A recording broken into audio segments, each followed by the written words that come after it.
Grande Gueule en direct sur RMC Story. Les GG avec aujourd'hui le trio Joël Dagosseri, coach de vie. Nous sommes avec Didier Giraud, agriculteur en Saône-et-Loire, et Étienne Liébi, qui est éducateur des GG, qui vont accueillir leur invité. Plaisir de recevoir François Ruffin pour son documentaire.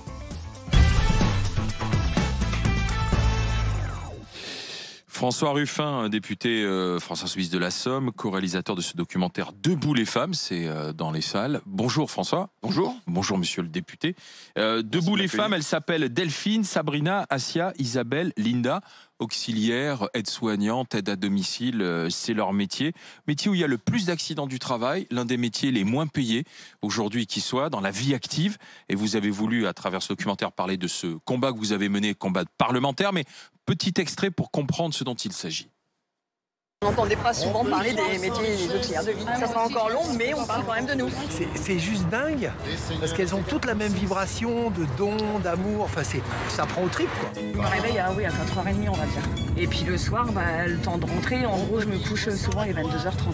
Et c'est 12 heures d'amplitude pour 4 ou 5 heures payées au SMIC, quoi. Vous diriez qu'ils sont exploités, ces gens-là? C'est l'évidence. Donc toi, t'es une travailleuse pauvre. Je suis une travailleuse pauvre, mais on aime notre métier. Nous toutes, on doit être tout ensemble, les femmes debout. Ensemble, on nous opprime, les femmes, ensemble, révoltons-nous. Ce sont les métiers du lien. Des métiers qui sont absolument nécessaires. Même Emmanuel Macron l'avait reconnu pendant la pandémie. Et des métiers pourtant très mal payés, pas revalorisés, pas regardés en fait. Ouais. Moi, ça fait une quinzaine d'années que je m'intéresse à ces métiers-là. Donc assistante maternelle pour les enfants, auxiliaire de vie sociale à l'autre bout de la chaîne pour les personnes âgées. Et je me disais que c'est elles qui tiennent la société. Et quand je les voyais travailler avec des petits bouts de contrat le matin, des petits bouts de contrat le midi, des petits bouts de contrat le soir, je me disais mais c'est pas normal que ces femmes qui ont une énorme amplitude horaire, qui remplissent des tâches essentielles, touchent à la fin du mois moins que le SMIC et soient des travailleuses pauvres. Parce que c'est le cas de la vaste majorité d'entre elles. Essentiellement des femmes. À 90-95% selon les métiers. Donc voilà, donc je me suis bougé avant d'être député dans mon journal. J'ai mené des actions avec elles et j'avais promis, quand je deviendrai député, d'être leur porte-voix à l'Assemblée nationale. Donc tous les ans, je dépose des amendements à l'Assemblée nationale et à un moment, j'arrive à choper une mission parlementaire consacrée donc au métier du lien en pensant qu'en effet, c'est elles qui tiennent la société. Donc alors, mission, vous étiez venu avec Bruno Bonnell, puisque vous aviez tous les deux signé un rapport. Bruno Bonnell, député de la majorité, La République En Marche, donc c'était déjà assez inédit, ce tandem. Mais finalement, il y a eu un échec, puisque vous n'avez pas réussi à obtenir cette revalorisation. Et donc, c'est le documentaire qui prend le relais pour essayer justement de réussir là où le travail parlementaire a échoué. Vous savez, je me faisais pas trop d'illusions au départ. C'est-à-dire que moi, je considère qu'à l'Assemblée nationale, c'est pas là que se fait la loi. La loi, elle est décidée à l'Élysée, elle est enregistrée à l'Assemblée nationale. Bon, ah bah oui, mais ça, faudrait quand même vous dessiller les yeux, quoi. La réalité, vous la voyez tous les jours. Là, on va avoir un budget de la sécurité sociale, je pense que ça doit être 400 milliards d'euros. Ça va être voté en une journée en commission. Donc, c'est pas là que se fait la loi. Le pouvoir législatif, deux mots, deux mensonges. En revanche, l'Assemblée nationale, c'est un beau lieu d'interpellation. C'est une caisse de résonance pour faire exister des problèmes dans la société, les mettre sur le tapis, les mettre devant les ministres et que le gouvernement possiblement s'en saisisse. Donc voilà. Et donc, évidemment, j'étais convaincu qu'on aurait un échec sur les propositions qu'on avancerait. Bon, même si j'ai eu un espoir, parce que quand même, ma mission parlementaire, elle débute avant la crise Covid. Oui. Surgit la crise Covid, qui, pour moi, est un espèce de révélateur, comme on le dit en photographie, de ce qui est là en dessous, donc de ce caractère essentiel des métiers du lien. Le président de la République, à ce moment-là, intervient à la télévision et dit « Il faudra se rappeler que notre pays tout entier repose aujourd'hui sur ces femmes et ces hommes que nos économies reconnaissent et rémunèrent si mal. » Et à ce moment-là, je dois dire que moi-même, j'ai un espoir. J'ai un espoir qu'on arrive à faire bouger, qu'on arrive à avancer sur ces sujets-là. Peut-être pas jusqu'où moi je voudrais aller, mais qu'on avance un petit peu. Et puis, il est malheureusement vite déçu, cet espoir-là. L'espoir a été douché, mais parce que finalement, on est passé à autre chose. Vous savez, il disait qu'il faudra se rappeler, mais il a été le premier à oublier. Et la société, elle veut bien oublier à son tour. Et les héros, les héroïnes de ce moment-là, on les remet dans l'ombre, on les remet dans le silence. Et donc, moi, avec ce film, j'essaye de faire un travail de mémoire, se souvenir qui a été en première ligne, en deuxième ligne, pendant ce temps de confinement, qui a été essentiel et qui mérite aujourd'hui une reconnaissance. Parce que ce sont des portraits, ce film. Voilà, c'est de la politique, mais ce sont des portraits. Par exemple, on peut être touché par toutes ces femmes. Delphine, qui aide Madame Michaud, qui est couchée depuis 2 ans et qui n'a pas de famille, qui raconte qu'elle ne calcule pas ses heures, les efforts physiques. aussi pour tenir, bouger une femme. On a les aides ménagères, enfin les femmes de ménage de l'Assemblée nationale aussi qui rentrent dans votre bureau, qui ont même un peu peur de témoigner pour certaines, François mais il y a Ruffin. un mouvement du film que moi je trouve beau et que j'ai découvert seulement quand on était au montage. C'est-à-dire que la première scène, c'est moi qui prends la parole pour les femmes de ménage de l'Assemblée nationale. Au milieu du film, on a ces femmes de ménage qui viennent dans mon bureau, mais un peu en catimini pour se confier. Elles ne veulent pas qu'on voit leur visage, qu'on donne pas leur nom, et elles sortent à pas de loup du bureau. Souvent, quand je suis dans la salle, à ce moment-là, les gens rient, alors qu'en fait, c'est une scène qui est assez tragique, parce que ça dit la peur sur le cœur des salariés. Et puis, à la fin du film, ce sont les mêmes qui viennent dans l'Assemblée pour revendiquer, c'est-à-dire que là, elles sont sorties du silence et elles sont sorties de l'ombre. Et ça, c'est un mouvement qu'on réussit à l'échelle de quelques individus dans le film et que j'espère qu'on réussira à l'échelle de toute la société. Mais justement, ces aides soignantes, ces aides ménagères, c'est au 32-16 qu'on peut les écouter, qu'elles nous racontent ce qu'elles attendent aussi, quel est leur combat du quotidien. Alors Joël, tu l'as vu, le film, Didier, Étienne, Joël Dagosseri? Oui, je l'ai vu, je crois que c'est un des documentaires ou films le plus beau que j'ai vu depuis... pas mal de temps, je ne peux même pas vous dire. Oui, peut-être et encore. Parce que, surtout en cette période-là où vous nous avez remis quand même de l'humain, et je pense que vous êtes un des rares politiques, en tout cas, ou députés, qui, pour moi, qui fait de la politique comme moi je l'entends. C'est-à-dire mettre en avant des sujets et se battre pour ce qu'on met en avant, ne rien lâcher et essayer d'être utile. Enfin, la notion de service public, quand même, voilà, je trouve que vous l'incarnez parfaitement. Et vous étiez venu une première fois, j'étais pas là avec Monsieur Bonnel, mais vous étiez venu au moment où on avait retoqué, enfin, vous aviez voté contre la loi, enfin, contre votre propre loi, pour le coup. Et je vous avais parlé, justement, des enfants de ces femmes, parce que je vous avais expliqué que moi, ma belle-mère a fait ça très longtemps. Et du coup, je trouve que ce qui m'a manqué, c'est aussi ça. C'est bizarre, mais c'est aussi ça. On voit pas les enfants ? Ouais, mais c'est parce qu'on voit pas les répercussions, en fait. On sait qu'elles souffrent, par contre, ça c'est sûr. Mais on voit pas les répercussions de cette souffrance qui se diffuse dans la maison, qui se diffuse sur une absence, notamment quand elles partent le soir, parce qu'elles font des matin très tôt et tard le soir. On voit pas ce qu'il y a derrière tout ça, et ces enfants qui sont sans parents et qui des fois pour certains se retrouvent justement dans les cités ou qui s'occupent de leurs frères et sœurs et qui font pas leurs devoirs ou qui font leurs devoirs jusqu'à minuit, et je sais vraiment de quoi je parle, donc, et j'ai trouvé que ça me manquait un peu, voilà. Moi, je vous donne raison. À la fois je suis très fier du film et elles en sont très fières, et je pense qu'on réussit quelque chose de beau, mais en même temps on n'est peut-être pas assez allé dans le privé. Les conséquences privées, peut-être avec une forme de pudeur aussi. Oui. Mais c'est vrai que hier, par exemple, je suis à l'Assemblée nationale. Dans le couloir, il y a une femme de ménage. Je l'entends qu'elle est un peu préoccupée au téléphone. Je dis qu'est-ce qu'il y a comme souci ? Elle me dit voilà, c'est la maîtresse de ma fille qui m'appelle parce qu'elle est arrivée à l'école sans son cartable. Forcément, la mère se lève à 4h du matin. Ça veut dire que la gamine se lève toute seule, se lave toute seule, s'habille toute seule, prend son petit déjeuner toute seule. Enfin, voilà. Et puis j'ai un collègue qui me disait que sa mère était aide à domicile et que quand il était jeune, lui, il en avait honte. Parce que dans l'esprit des gens, c'était torcher les culs des vieux.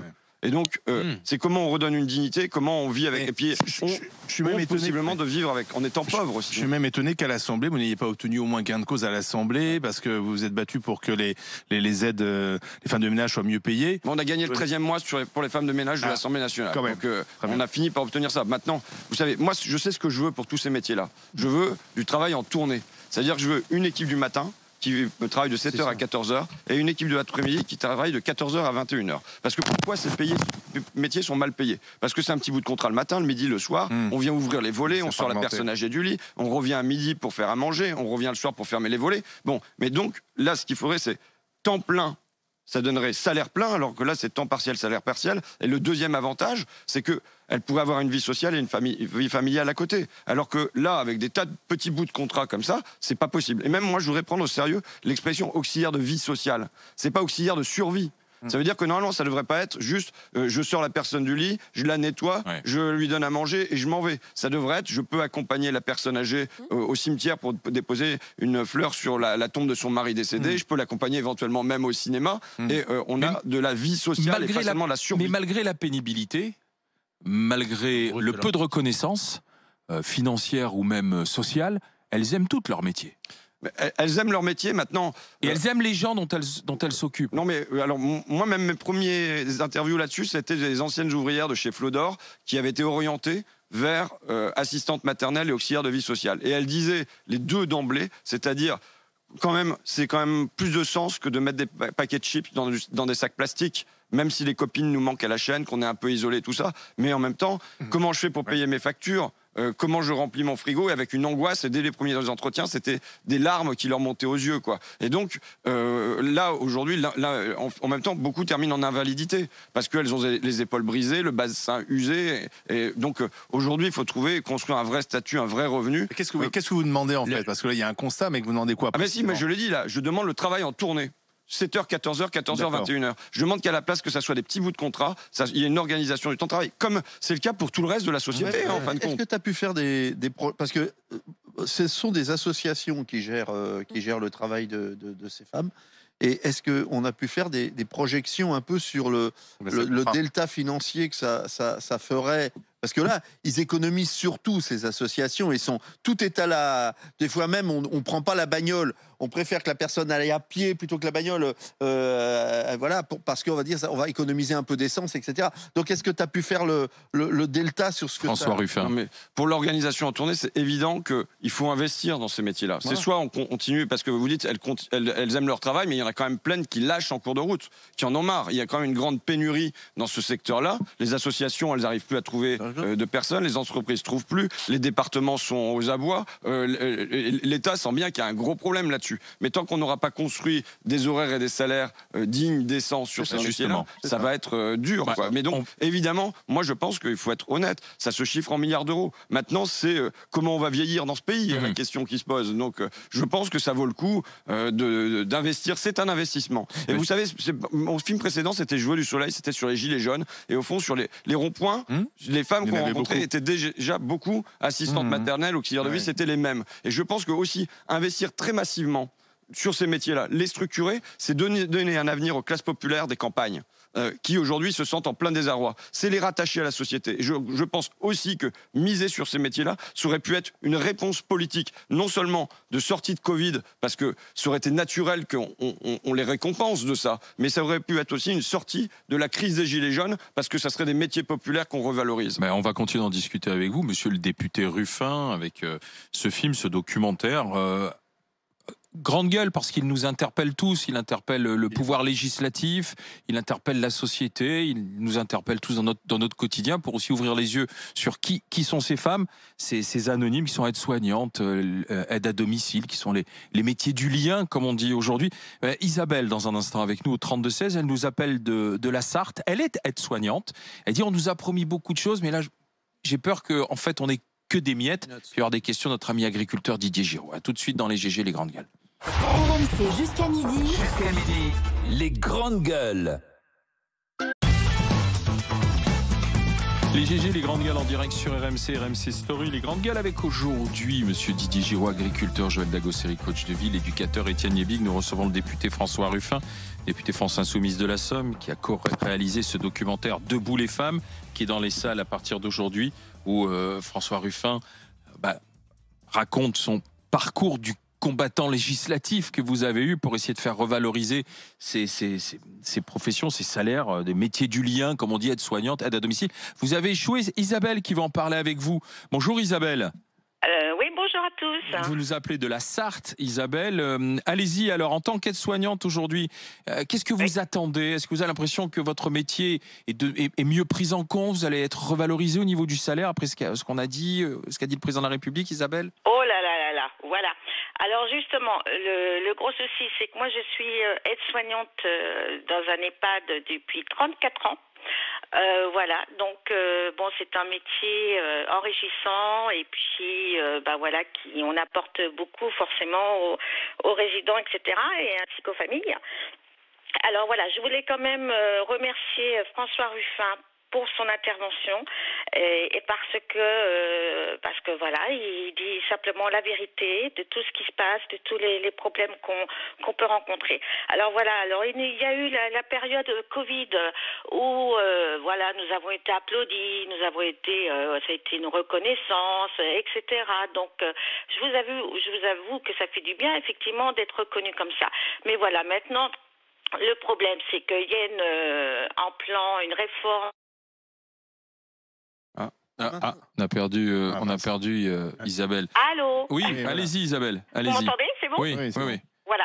Donc voilà, je voudrais rebondir sur cette nouvelle réforme Ségur de la santé hospitalière qui, c'est simplement du vent parce que c'est des miettes. Hein, on nous promet des nouvelles grilles indiciaires. Alors oui, effectivement, on nous les donne bien difficilement, on les sort bien difficilement parce que vous n'allez pas être mieux payé, du coup, Isabelle? Alors oui, mais mieux payé, allez, ça va être 30 € de plus par mois. Vous gagnez combien, Isabelle, sans indiscrétion, puisque vous avez plus de 30 ans de métier? Oui, alors moi j'ai 34 ans de métier, je suis rémunérée exactement 2 000 € net par mois. D'accord. Je suis à 100%, je travaille un week-end sur 2. Donc voilà, ça vous donne un petit peu une idée. Donc je ne veux pas. Donc là, vous allez avoir 30 € de plus, quoi. Voilà, je ne vais pas me plaindre non plus parce que il faut savoir qu'il y a encore pire que moi au niveau salaire, dans les mêmes conditions, hein, pour le même travail. Quand vous voyez que, par exemple, c'était une catastrophe cet été pour des remplacements parce qu'on ne trouve personne. Pourquoi on ne trouve personne? Parce que c'est un métier, oui, effectivement, qui est difficile avec des horaires difficiles, mais aussi parce qu'on prend des gens qui ne sont pas du tout formés, qui ne connaissent pas le métier, ce sont des gens aussi qui vont remplacer une soignante qui part en congé, qui doit faire le même travail, qui doit être opérationnelle tout de suite, donc on n'a pas le temps de faire du doublage. Alors Isabelle, François Ruffin, vous écoutez attentivement parce que ce que vit Isabelle, ce qu'elle gagne, c'est typiquement ce qu'on voit dans votre documentaire, hein, François. Sans vouloir comparée aux gens de mon documentaire, elle a de la chance parce que comme elle est en institution, il y a quand même un temps de travail qui est à peu près réglé et il y a un salaire qui du coup va être un salaire plein pour un temps plein, ce qui fait une grande différence avec des temps partiels, salaire partiel, et je crois qu'elle en conviendra. Je me demande si pour Isabelle, parce que pour avoir visité pas mal d'EHPAD, il n'y a pas autre chose qui se pose, c'est la relation qu'on parvient à avoir avec les personnes. Quand il y a du manque du personnel, ça veut dire qu'on a un temps qui est plus contraint pour s'occuper d'elles, et c'est une frustration aussi des personnes qui sont dans mon film, c'est comment en un quart d'heure, une demi-heure, on peut faire la toilette, donner à manger en ayant toujours un regard sur la montre. Et il y a une personne qui me raconte que elle s'occupait d'une personne âgée qui avait ses doigts tout recroquevillés, qui parvenait plus à les bouger, qu'elle devait lui donner à manger à la cuillère, sa soupe, et qu'elle le faisait en regardant sa montre, en se disant, voilà, faut que ça rentre dans le temps. Voilà. Je sais pas si, de ce que j'ai entendu pas mal dans les témoignages en EHPAD, c'était le sentiment de produire une maltraitance parce qu'on était soi-même un peu maltraité. Merci Isabelle d'avoir été avec nous, d'avoir témoigné. Didier Giraud. Écoutez, moi, je veux dire que j'ai adoré le document et la réalité qui est décrite est quand même une réalité dure, quoi. Et qui est rarement décrite. Alors c'est vrai que les promesses du président derrière pendant le Covid, on pourrait croire que ça va aller mieux. Après, j'ai pas trop aimé la fin. Je pense que c'est votre côté insoumis. Je voyais pas pourquoi cette mise en scène, pourquoi refaire l'international genré dans une fausse assemblée nationale. Qu'est-ce que ça a amené au documentaire? Pour moi, la vraie force du documentaire, elle est dans le quotidien des gens, quoi. Elle est dans le quotidien des gens et le côté femme, alors j'y souscris tout à fait, mais ça me manquait un peu de rural là-dedans, parce que je pense que cette souffrance au travail des assistantes de vie, elle est encore plus grande en milieu rural. Dans la mesure où il y a de la distance entre les gens. On le voit dans la Somme. Je peux vous assurer que Abbeville, le Vimeux, ou même ce qui est à Dieppe, mais Abbeville ou le Vimeux, c'est quand même pas exactement des métropoles, quoi. D'accord. Mais voilà. Mais donc, on le ressent pour pas. ceux qui n'ont pas vu le documentaire. Et qu'on conseille d'aller voir. La fin, donc, c'est l'international. Non, c'est pas l'international. C'est l'international genré. Non, c'est le chant des femmes. Oui, d'accord, mais c'est le chant des femmes. C'est Debout les femmes. C'est l'international genré. C'est pas d'aujourd'hui. C'est Debout les femmes. Donc, une chanson reprise du Chant des Marais, qui était une chanson de résistants pendant déportés pendant la Deuxième Guerre mondiale, et là qui est repris par les femmes. En mode, c'est le titre du film, c'est le titre de la chanson, d'ailleurs. Mais du coup, c'est quoi le message là? Le message, c'est que, au fond, mon film, il vient faire quoi? Il vient tenter de poser une double question. La question sociale et la question démocratique. La question sociale, parce que on voit toutes ces femmes qui ont des métiers durs et essentiels. La réalité, comme vous dites, la question démocratique, c'est que, manifestement, par l'Assemblée, ça marche pas. Donc, au fond, réinventer Pour moi, le désarroi de Bruno Bonnell, qui est pas foutu de faire voter sa propre majorité, était quelque chose qui aurait été plus intéressant à creuser. En tout cas, je peux vous dire ce qui est ressenti dans les salles, parce que j'ai fait maintenant, ça fait 25 avant-premières que je fais. Il sort aujourd'hui, je sais que le film et la fin produisent une contagion de l'espérance. Et moi, je veux pas rester à constater que le réel est le réel et que c'est triste et que c'est désespéré. Je vois le titre, là, Les esclaves modernes. Vous m'interrogez sur vous avez échoué. Non, c'est un temps. Ce film, c'est un début. C'est pas une fin. Mais là, il y a une campagne présidentielle qui a démarré. Par exemple, il y a une campagne présidentielle. Mais ce documentaire n'est pas diffusé par hasard au moment où la campagne démarre. En même temps, c'est quand même un peu l'effet du hasard parce qu'on voulait le diffuser au printemps. C'est le Covid qui nous en a empêché. Mais bon, ça vous arrange bien. Maintenant que c'est maintenant, on va en profiter pour que ça soit maintenant. Justement, qu'est-ce que vous attendez? Que les citoyens s'en saisissent et interpellent les candidats? J'attends que dans les salles de cinéma et bientôt en dehors, il y ait une prise de conscience sur ça et que ça se fasse pas seulement par le désespoir, par la tristesse. Vous savez, être de gauche, parfois, c'est être sinistre. Et puis on constate que la réalité, elle est terrifiante, qu'on a tout perdu. L'hôpital public, c'est plus ce que c'était. Enfin, qu'est-ce que ça devient tout ça? Nous, on vient tenter d'apporter de la joie. Il y a du rire là-dedans aussi. Et on vient d'apporter de la joie dans tout ça. Et je pense que la joie et l'espérance peuvent être plus contagieuses pour transformer la société que le côté déprimé. Ouais, mais c'est pas un plaidoyer pour la politique, hein. Parce que en même temps que vous étiez en train de creuser ce sujet-là, le Covid est arrivé, le président de la République a dit, il faudra se souvenir de qui a tenu la France. Et moi, pourquoi la majorité n'a pas suivi? Je me mets dans le tas parce que les agriculteurs, on a continué à donner à bouffer. Et derrière ça, tu vois un Bruno Bonnell qui est le député de cette majorité-là qui dit, putain, c'est affligeant quand même, quoi, hein. Pourquoi moi, les députés je de la trouve que majorité c'est pas un plaidoyer pour la politique. Ne se sont pas saisis comme Bruno Bonnell, puisque Bonnell. D'abord, les députés de la majorité, ils attendent que le chef de l'État leur dise d'appuyer sur le bon bouton, et sinon ils continuent d'appuyer sur le mauvais. La réalité de la 5e République, c'est ça, quoi. Et vous me disiez, qu'est-ce que j'attends? Je vais vous dire, moi, je vais vous interpeller aussi. Vous allez peut-être avoir ici un certain nombre de candidats à la présidentielle, ou de porte-parole de candidats à la présidentielle, ou de députés qui sont. Enfin, voilà. Interpellez-les aussi sur cette question-là. Que ça soit pas une question périphérique, une question marginale, mais qu'est-ce que vous comptez faire, vous, dans votre programme, pour ces métiers qui sont essentiels et qui sont sous-payés? Et je pense que voilà, comment je veux le mettre aussi dans le débat public. On a Daniel qui nous appelle de Cagnes-sur-Mer. Bonjour Daniel. Bonjour à tous, les GG. Bon, vous êtes gérante d'une société d'aide à domicile. Vous vouliez interpeller François Ruffin aussi. Allez-y. Ouais, c'est ça. Alors, moi, je voulais vous dire que ce que j'entends, ça me met hors de moi. Vraiment hors de moi, j'en ai des palpitations. Parce que franchement, c'est vrai que les aides à domicile ne sont pas beaucoup payées, mais on ne peut pas les payer plus. Est-ce que vous savez ce que le Conseil général pour l'APA, pour une personne âgée qui est dépendante, qui est en fin de vie, qui est vraiment très, très, très malade, combien le Conseil général paye les sociétés et les associations, qui ne sont pas toujours des associations d'ailleurs, et qui sont aussi des structures des SARL, puisque les associations ont tendance en France à beaucoup diminuer. Le Conseil général nous paye 22 € de l'heure. Comment voulez-vous, avec 22 € payer correctement une fille qui travaille? On nous oblige à faire des formations, on nous oblige à avoir des certifications, un tas de travail administratif, c'est fou. Et payer le personnel, payer les frais fixes, payer tout ça, comment voulez-vous payer plus les aides à domicile? C'est impossible. Mais alors, François Ruffin. Je dis à Daniel, ne soyez pas hors de vous contre moi, soyez hors de vous contre cette réalité. Mais bon. Mais contre cette réalité, il n'y a pas d'argent. Moi, j'ai absolument mis en cause jamais, ni dans mon film, ni là, les personnes qui gèrent ces entreprises-là ou les personnes qui gèrent les associations. Elles sont mises sous l'eau. Bah oui, mais il faut un plan d'investissement de l'État qui se dise que la France de 2030, c'est aussi celle-là. C'est une France dépendante. C'est aussi miser sur ces métiers-là. Au discours d'Emmanuel Macron hier. Bien sûr. Moi, j'aimerais bien entendre. Il a oublié cette France-là. Mais j'aimerais bien entendre le même discours d'Emmanuel Macron, habité de la même manière, non pas sur des questions nucléaires, robotiques et ainsi de suite, mais aussi sur qu'est-ce qu'on fait. On peut les deux. On peut faire les deux.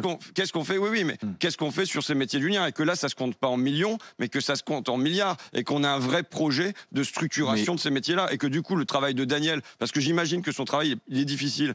Moi, j'ai entendu, hein, dans ma mission, on a entendu évidemment des chefs d'entreprise ou des dirigeants d'associations. Parfois, c'est le cadre lui-même qui, comme il a personne le samedi matin, se dit bon, allez, j'ai pas le choix, je vais aller sortir la mamie de son lit parce que sinon elle va y rester tout le week-end. Et donc voilà comment ça se passe, parce qu'ils sont pris à la gorge à essayer de chercher du personnel. Mais comment on trouve du personnel quand on doit le payer comme ça? Justement, est-ce que cette précarité, c'est un choix politique? Oui.